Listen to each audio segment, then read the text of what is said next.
फिर भी अपने मायाचारी के परिणामों को कितना न्यून कर दिया, ना के बराबर।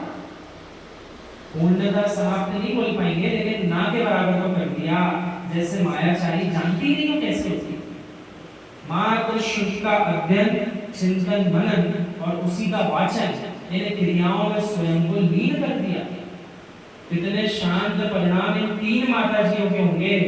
इनमें से ऐसे प्रसंग भी हैं कि जीवन के बहुत छोटी उम्र में ही घर गृहस्थी छिन गई थी, लेकिन पुनः गृहस्थी नहीं बसाई, अपने कुटिल परिणामों का साथ नहीं दिया, उन कुटिलता मायाचारी के परिणामों को धक्का देते हुए पंचम गुण स्थान की प्राप्ति कर ली। उपचार महाव्रतियों में और 6 काय की जीवों की विराधना ना हो, ऐसा पुरुषार्थ अपनी पर्याय से कर रही है।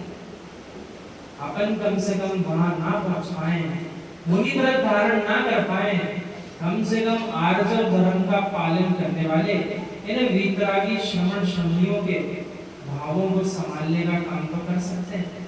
कैसे? इन्हें जब जिस ज्ञान उपकरण, ध्यान उपकरण या संयम के उपकरणों की आवश्यकता हो, बिना किसी मायाचारी के उन्हें उन उपकरणों को उपलब्ध कराता। ये जीव क्या करता है?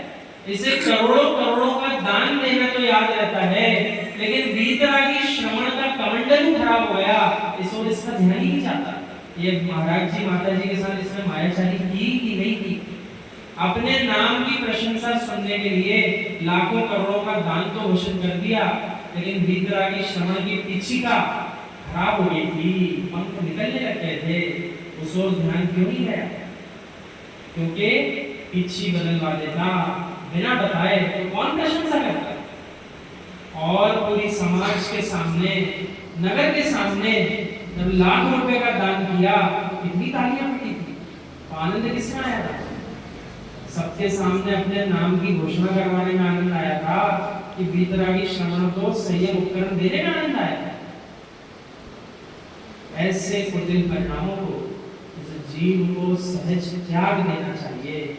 आज उत्तम आर्जव के दिन हम सबको ये संकल्प लेना चाहिए, कम से कम धर्म क्षेत्र में हम मायाचारी बिल्कुल नहीं करेंगे।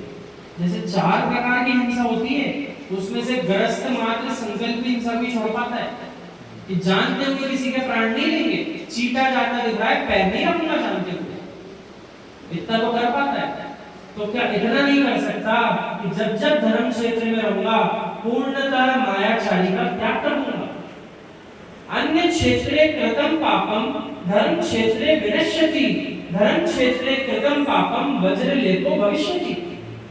अन्य किसी भी क्षेत्र में किए गए पाप मायाचारी को धर्म क्षेत्र में आकर मैं समाप्त कर सकता था, और धर्म क्षेत्र में आके मैंने पाप और मायाचारी करी, वो तो वज्रलेप हो गया।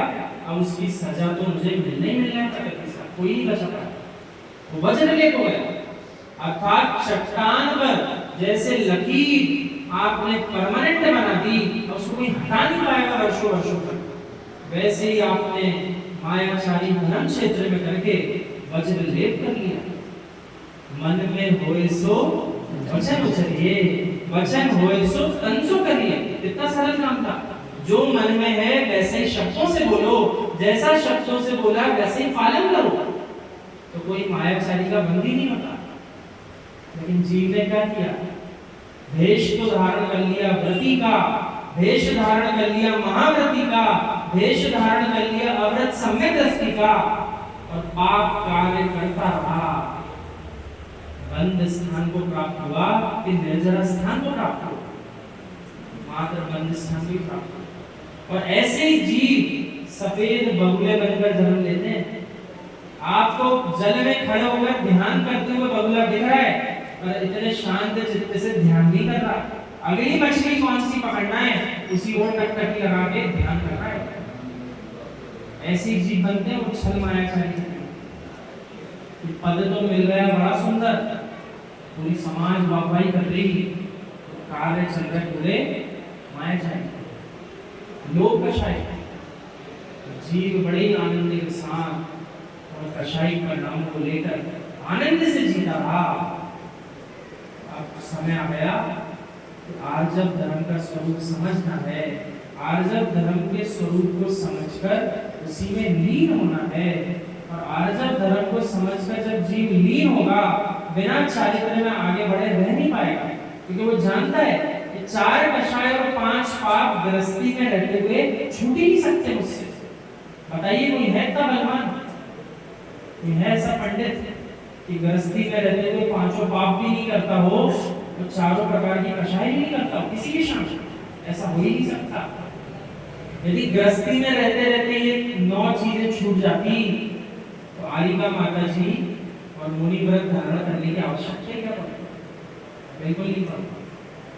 इसलिए आचार्य भगवान कह रहे हैं कि मायाचारी का धर्म पालने वाले इस लोक में उन जीवों की संख्या प्रचुर है। लोक में अधिकांशतः संख्या किसकी है? मिथ्या दृष्टियों की। सबसे अधिक संख्या किसी की धरती पर है?